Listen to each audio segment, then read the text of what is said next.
doesn't just deserve it, he's earned it. When I introduced him last year, I listed the things that President Biden had already accomplished. The American Rescue Plan that saved our pensions. An infrastructure bill that many promised, but only Joe Biden delivered. A National Labor Relations Board that cares about working people. Stronger Davis-Bacon rules. An executive order on POAs. Did Joe Biden stop there? No, he didn't. A CHIPS bill to reinvigorate domestic manufacturing that is going to provide millions of man-hours for our brothers and sisters under POAs. The Inflation Reduction Act that is going to finally put labor standards on clean energy projects funded through tax credits. The priorities that we have fought for decades, Joe Biden signed into law. As I mentioned in my speech, at one of these bill signings, President Biden put his hands on my shoulders and looked me dead in the eye. And he asked that with these investments, that we use our apprenticeship and our apprenticeship readiness programs to reach into every community across the nation and lift up the many men and women who haven't had an opportunity for a middle-class, family-sustaining career, sometimes in generations. And I assured Joe that he could count on us to get that job done for him.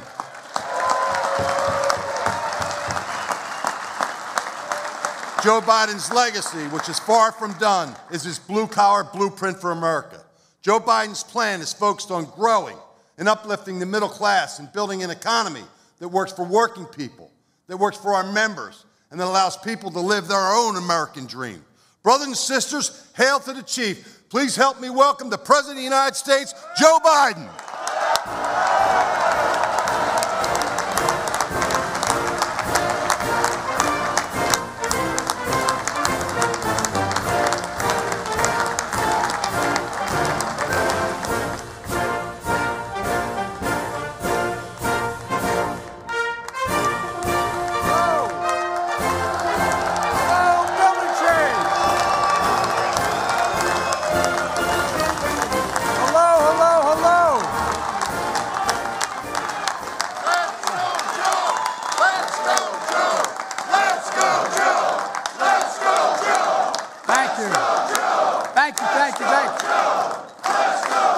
Thank you.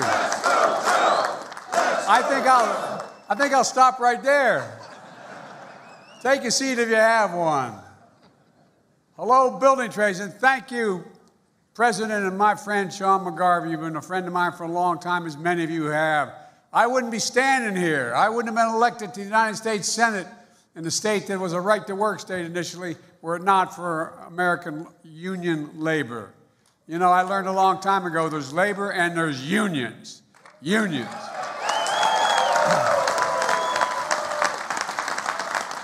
And I want to congratulate my former Secretary of Labor, Marty Walsh. You guys know Marty. I tell you what, if you have to be in a foxhole, you want Marty next to you. You want Marty with you. He's a man of his word. And the problem is he knows more than you do and more than I do. Lifetime Achievement Award, but you got a whole other lifetime to work out here, Marty. And you may be carrying a hockey stick these days, but I'm still coming for you, man. Thank you all for your continued support of Julie Sue. She worked hand in hand with Marty, and she's going to be a great Secretary of Labor.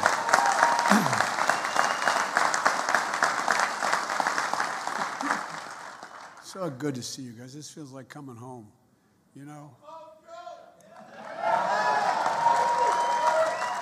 Well, you know, I'm here because there's no better place to talk about the progress we've made together. And it wouldn't have been made without you, and that's not hyperbole, that's a fact. Our economic plan is working.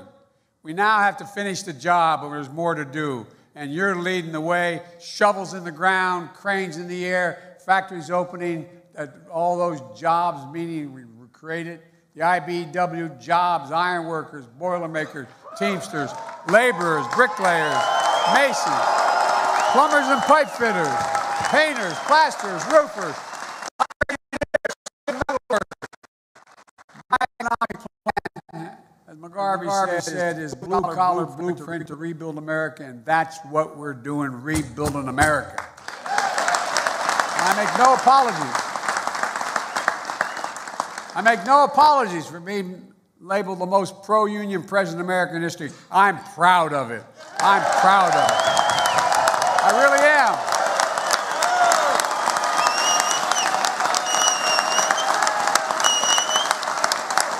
I really am. Folks, I really mean it. Folks, look, I tell business leaders all the time, I mean it sincerely, including the Business Roundtable, those folks, union workers are their saviors. You're the best, not a joke. You're the best workers in the world, not a joke. When one of the South Korean plants was going to invest in the United States in a chip factory, I asked him why, the CEO. He said, because you got the best workers in the world. You're the best workers in the world. That's not hyperbole. You know, it can take you 4 years to train to be as an apprentice. I wish we talked more about that because people don't understand that. They don't understand in order to become a full-blown member, you got to go through an apprentice process. It's like going back to college. You're spending years doing it. You get the best job done on time, long-term, and it costs less in the process. And I've said many times, Wall Street didn't build America. The middle class built America, and unions built the middle class. They did. That's the God's truth. And folks,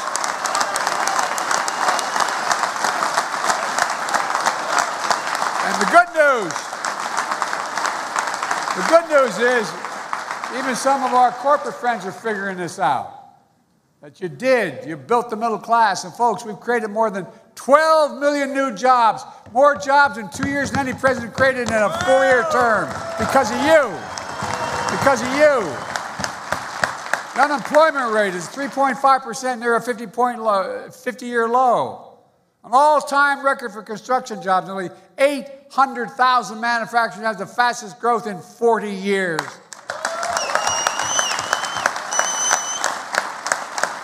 Because we're buying American. Where is it written that America can't lead the world again in manufacturing? I ran for president to rebuild the backbone of America, the middle class, to grow the economy from the middle out and the bottom up, not the top down. Because when the middle class does well, the poor have a ladder up and the wealthy still do very well. You don't have to worry about them. We all do well. But that's a clear contrast to the other side. They believe the best way to grow the economy is from the top down, and then to watch the benefits trickle down to the rest of us. No, I'm serious. Think about it. Like many of you, not much trickled down on my dad's kitchen table. For decades, trickle-down economics hollowed out the middle class, hollowed it out. We rewarded wealth, not work. Companies move jobs overseas. How many of you come from towns that you grew up in that used to have a factory of 600, 800, 1,000 people? Now it's gone. Why? Because they went overseas for cheaper labor. Not just in one administration, but a series of administrations preceding us. And as those jobs are lost, something else was lost as well that matters a lot to folks where I come from. A sense of pride, the notion of who you are, a sense of self-worth, earning our way. Because my dad used to say, and I'd give him my word, and so what he'd say, he said, Joey, a job's about a lot more than a paycheck. It's about your self-worth. It's about your sense of who you are. It's about being able to look your kid in the eye and say, honey, it's going to be okay, and mean it. It's about your dignity. And I think a lot of folks have forgotten that. Folks, trickle-down economics doesn't work. We have a very different plan for the economy. We, you and I, together, we're turning things around, and we're doing it in a big way.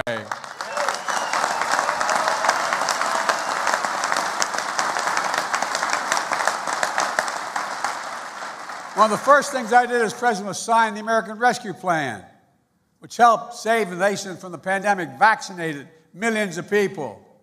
And through the Butch-Lewis Act, protect your pensions. Got relief needed.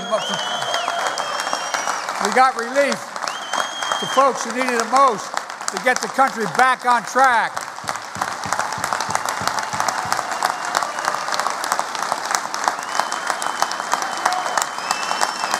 They didn't think we could do it.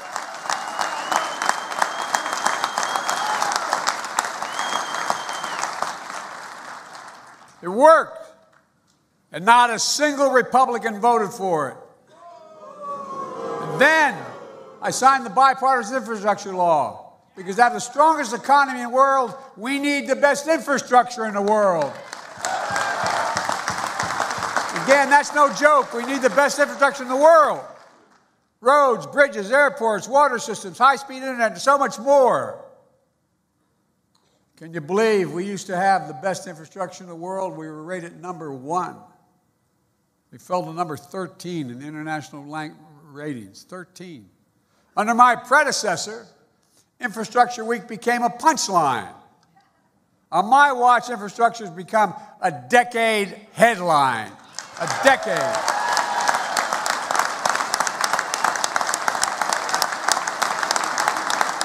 And that's where you all come in. No, really. That's where you all come in. We've already announced over 25,000 infrastructure projects in 4,500 towns across America. And we're just getting started, not even close. Union workers will build roads, bridges, lay internet cable, install 500,000 electric vehicle chargers throughout America. And union workers are going to transform America. And union workers are going to finish the job. And as we rebuild America, we're going to continue to buy America. Buy America. If you might notice, I've been criticized by other countries, by our partners, and even by our Republican friends for buying America. You know, I've announced a new standard.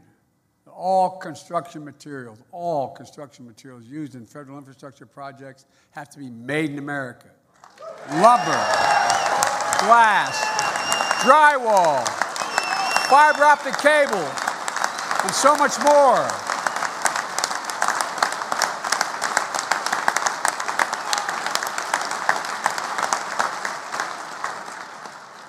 As president, I get to pick projects. I get to fund projects from the money that we get from the Congress. Every federal project is going to be built by American workers, using American products, creating American jobs. What both people didn't know, I didn't know it, to be honest with you, 8 years ago. That's been the law since the 30s. But no one's had the nerve to insist on it. Used to say, if you can't get the product, you can't get the workers, you can go somewhere else. Look for it. Well, guess what? I changed that law. It used to be if you got, if you did 40%, it was okay, and so on. No, not anymore. I'm insisting on it. We're going to spend American tax dollars. Americans are paying the money, and we're going to buy American when we do it. And by the way, under international trade agreements, it's all legit. It's all legit. It's been there since the 30s. Decades ago, the United States used to invest 2% of our gross domestic product, everything in America, 2% on research and development, allowing us to lead the world in major fundamental changes in research and development. Today, it's 0.7, less than 1%. We used to rank number 1 in the world in research and development. Now we rank number 9. China was number 8 decades ago. Now China's number 2, and other countries are closing in. This is not about good or bad other countries. It's about competition. It's about competition. That's why, with your help, I designed and signed the CHIPS and Science Act. I asked the CEOs this question. When the United States invests, and I really did, not a joke, I asked them, Marty remembers, I asked them, when the United States invests considerable resources in a new enterprise, in a new business, are they much more likely or much less likely to get in the game? And the answer is overwhelmingly yes, it matters. They get in the game when the United States of America makes a judgment what they're going to invest in. That's how we're bringing key parts of our supply chain back to America, like semiconductors. Folks, look, think how many people had no idea what the heck a supply chain was. No, I'm serious. You said 2.5 years ago, well, the supply chain, people look at, I mean, really bright people. Look at well, guess what? Because of the pandemic, when factories shut down in Asia, they had no idea they were supplying essential material to us. Shut down around the world. You know, these small computer chips, the size of a fingertip, they affect nearly everything in our lives. Our cell phones, automobiles, refrigerators, sophisticated weapon systems, everything. America invented these chips. We made them smaller, faster, and more powerful. But over time, we went from producing 40% of the world's chips down to producing just 10% of them, despite leading the world in research and design. We saw what happened during the pandemic when the global economy came to a halt. Overseas factories that made these chips shut down, driving up the cost for everyone around the world, but particularly American families. A lot of you know this, but every new car built needs at least as many as 3,000 of these chips. During the pandemic, that's the reason car prices skyrocketed. And in some cases, new car production shut down because the chips were in short supply. But now, the private sector, at home and abroad, are investing over $400 billion in advanced manufacturing and clean energy here in America.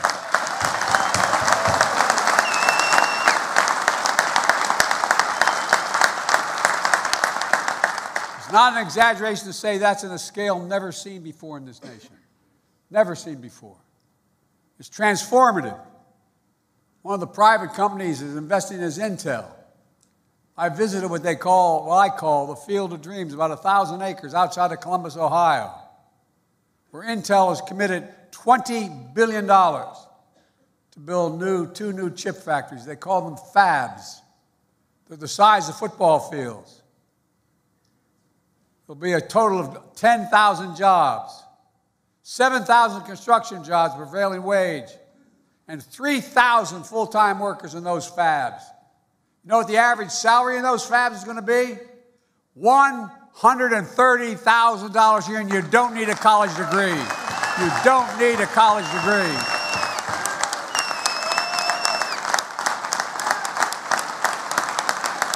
It's about time.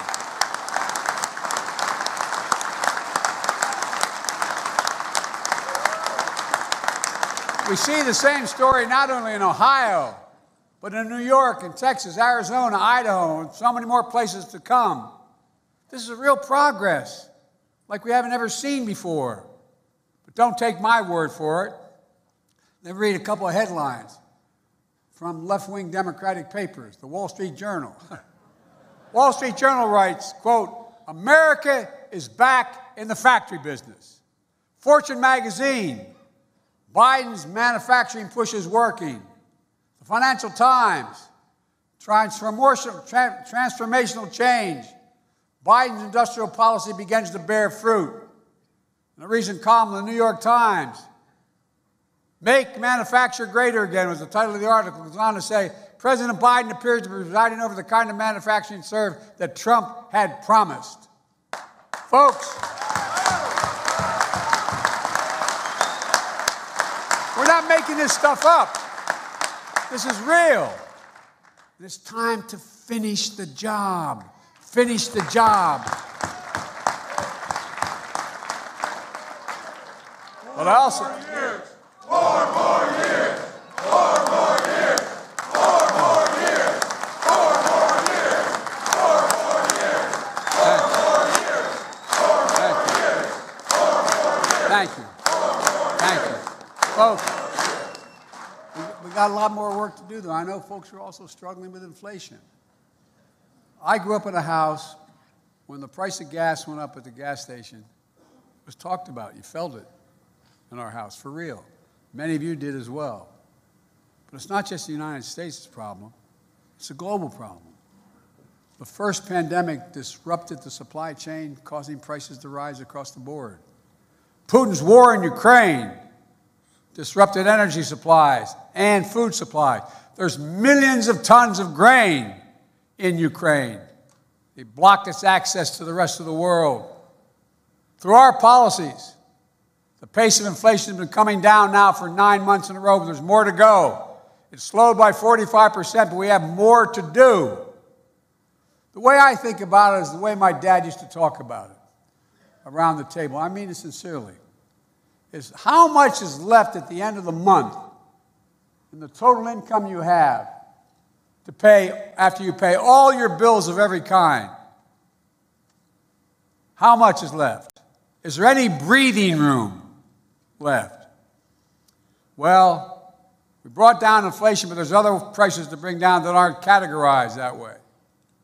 That's why I wrote the Inflation Reduction Act, because there's more than one way to bring down costs of families. For example, Americans, this is not hyperbole, this is a fact. Americans pay more for prescription drugs than any advanced country on earth. Any advanced for the same exact drug. A drug made in America, sold in England, France, Canada, is cheaper than the drug sold here, made here. I've been fighting Big Pharma, to allow Medicare to be able to negotiate prices for a long time. These pharmaceutical companies. Well, we finally beat Big Pharma. They're still going to do very well. But we got it done, to my surprise, without a single Republican vote. I don't know where the hell these guys live. No, I really mean it. It surprised me. I've had more than half a dozen Republicans I used to serve in the Senate come up to me, and I gave my word I'd never say who they were, and I never will. Joe, we agree with you, but if I do this, I'll lose a primary. Not a profile of courage, but an acknowledgement. Look, it's going to have a profound impact on people's cost of living.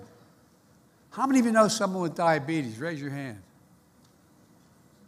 Well, 1 in 10 Americans has diabetes. Millions of these diabetes patients need an insulin just literally to stay alive, not a joke. Insulin has been around for 100 years. The guy who invented it wouldn't put a patent on it because he wanted to be made available to everybody. It costs drug companies $10 a vial to make. And if you count in packaging and shipping and everything, it's probably $12. They've been charging hundreds of dollars, $300, $400, $500, $600 a month for the same exact product. You know if somebody's on it, you know that's true. And they've been making record profits, but not anymore. Folks,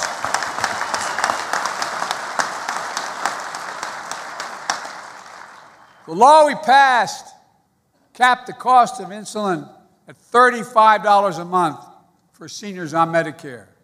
Now, guess what? That is 300 and some % increase in what it cost them to do it. It's not like they're being cheated. $35 is something that cost you 10 to make. And at the time I did it, I also included everybody, not just folks on Medicare.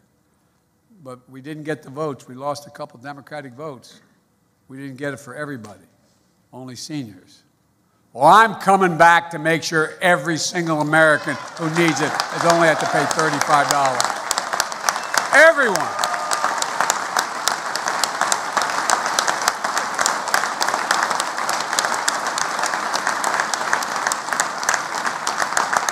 Look, you folks are, I'm not trying to be nice to you. You folks are really important in getting the message out.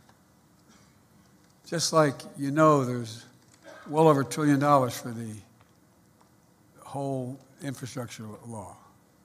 It takes a while to get it out, to get them started, to get the projects moving. It takes time. Well, the same way with dealing with the drug companies. Folks, The law that's the law now passed, although Republicans want to get rid of it. And the new Speaker of the House thinks it's not necessary.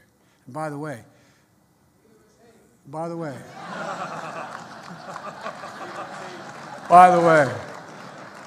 the fact is that this law on prescription drugs saves the government $168 billion. It doesn't cost the government, it saves them. Instead of having to pay out for the drug in Medicare, they don't have to pay that price. They pay the rational price. It's saving the taxpayers' money and saving lives. Next year, the law I pass is going to cap out-of-pocket drug costs for seniors in Medicare.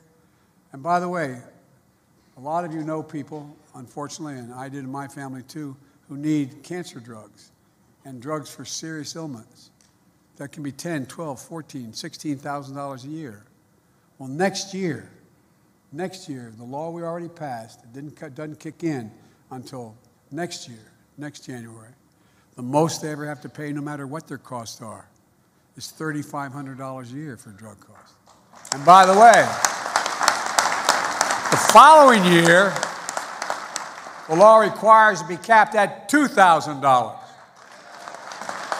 So even expensive cancer drugs that literally cost up to $13,000, $14,000, $15,000 a year, they can't be charged more than $2,000 total. It's going to be a game changer. It's going to save people's lives. But think of, a lot of you have, like me, have lost families to cancer, children, mothers, fathers. Well, you know what it's going to do? In addition to saving lives, it's going to give people some peace of mind. How many of you know when your mom or dad didn't want to tell you what they needed? Didn't want to tell you how much it's going to cost? Didn't want to tell you if in order to do it, they're going to have to sell the house? Didn't want to say anything. It goes back to, maybe it's the Irish of it, but it's all about dignity. It really is about people's dignity. Inflation Reduction Act also makes the most significant investment in dealing with climate change, not only here in America, but anywhere in the world, in the history of the world. It's creating tens of thousands of good-paying jobs. It offers working families $1,000 a year in savings with rebates if they buy energy-efficient appliances, weatherize their homes. It offers tax credits for heat pumps, roof solar, new and used electric vehicles. And speaking of jobs, as I said earlier, guess who's going to install those 500,000 sergeantations? The IBEW. Yeah. And by the way, when you do, think about it this way. My grandpop, who I never met, he died in the same hospital I was born in 2 weeks before I was born. But my grandpop was from, as they say in Maryland, from Balmer. And he worked for the American Oil Company. And his job was to open up new gas stations around the country back in the late of the 20s and 30s. And guess what? People didn't want those gas stations because they didn't want all those, how many thousand gallons of oil or gasoline are sitting below the surface in my neighborhood? They were worried about it. But once the gas station was built, what happens? You end up having a drugstore. You end up having a coffee shop. You end up having, it generates growth. Well, you know, you're going to be building the roads and the highways and the bridges to get to these places. Laborers, iron workers, operating engineers, steel metal workers, women and men right here in this room.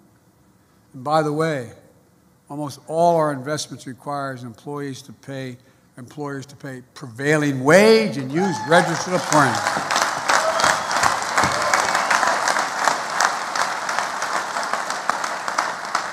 Folks, again, this is truly to my surprise, not a single Republican voted for the law. And now they want to repeal used parts of it, including the clean energy jobs and the union jobs. You think if you didn't think, if it weren't so prevalent around in the news, you'd probably think I'm making it up. It's hard to make up. We've made all this progress while being fiscally responsible. Let me be clear. In my administration, no one earning less than $400,000 a year will see their tax bill go up a single solitary penny, nor will they. No one. Because I don't want any excuses. As a matter of fact, my first 2 years in office, I've lowered the deficit by a record $1.7 trillion. Lowered the deficit, the debt. A simple reason for that. We thought maybe people should start paying their fair share. The Inflation Reduction Act is going to bring down hundreds of billions more in decades ahead, bring the cost down. We're doing all this by making the biggest corporations just begin to pay part of their fair share. Just pay their fair share. Pay at least something. No. True. Let me ask you this. Anyone in this room think the existing tax system is fair? No. You got it, man. You're tired of hearing me talk about it, but in 2020, 55 of the Fortune 500 companies paid zero in taxes with income profit of $40 billion. Paid zero. And people thought I was either exaggerating or they just didn't think it's true. But it's wrong to have that occur. So I instituted a horrible tax on these guys. 15%. That's less than y'all pay. And guess what? I've also proposed. We've gone from 700 billionaires since the pandemic to about 1,000 billionaires in America. You know what their average tax is? EIGHT, 8%. So I think there should be a minimum tax for billionaires.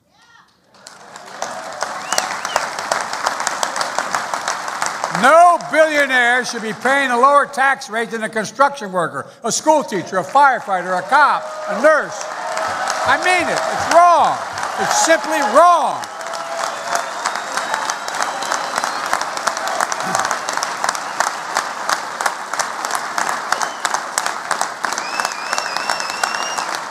If you didn't live through this, you'd think I was making it up. And meanwhile, guess what my mega Republican friends in Congress are up to?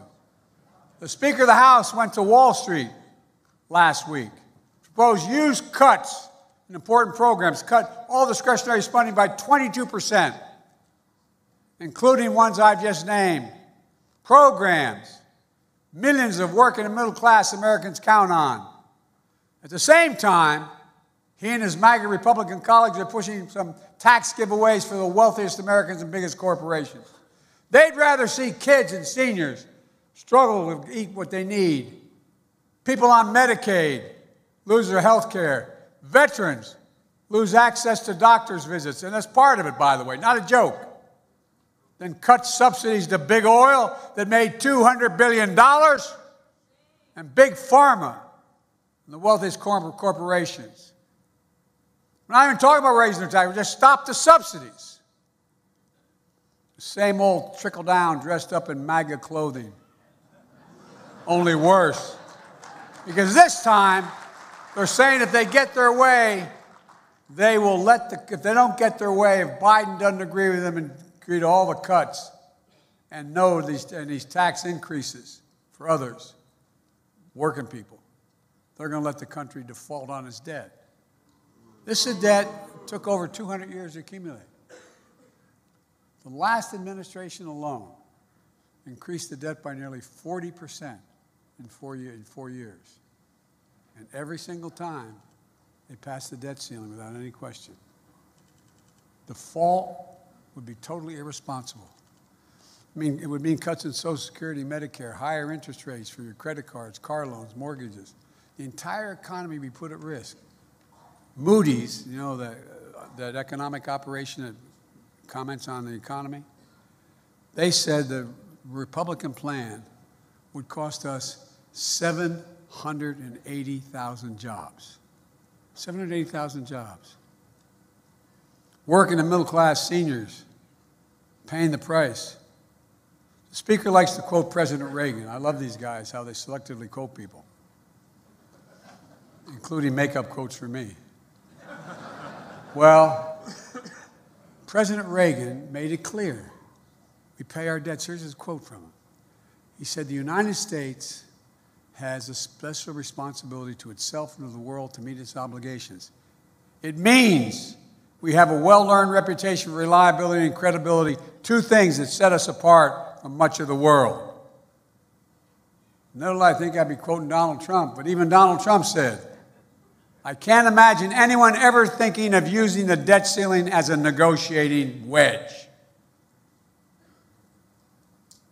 These guys are saying, unless I agree to cut all these programs by 22%, which is growing economy, and cut taxes for the super wealthy and corporations. Folks, America is not a deadbeat nation. We pay our bills. Look, let me close with this. I'm taking too much of your time. There are a lot of folks who look at the world and our economy through the eyes of Wall Street. I'm not one of them. I'm not saying everybody in Wall Street bad guys. That's not how I look at the world. I look at the world through the eyes of Scranton and Claymont, Delaware, where I grew up. Not a joke. Through the eyes of the working people I grew up with in this nation, and the eyes of my dad. Through the eyes of people like you who've been able to make it because of your union. The Speaker, the former President, and the MAGA extremists are cut from a different cloth. They treat these folks, and they think they're a threat. They think that somehow we're going to go back. The threat that MAGA Republicans pose is to get prevailing wage, Bush-Lewis, Davis-Bacon, project labor agreements, health care. My God, we had to fight like hell. And folks, we made a lot of progress because of all of you. But there's more to do. So let's finish the job. I've long said it's never been a good bet to bet against America, and I can honestly say, as I stand here today, I've never been more optimistic about America's future. We're on the cusp of major change. We're creating jobs again. Manufacturing has come alive again. People can afford a decent health care. Towns that have been forgotten and left behind for dead are coming alive again because of you all and what we're doing. Now we've just got to keep it going. Finish the job. We just have to remember who we are. We are the United States of America. There's nothing beyond our capacity. Nothing. If we work together. God bless you all, and may God protect our troops. Thank you, thank you, thank you.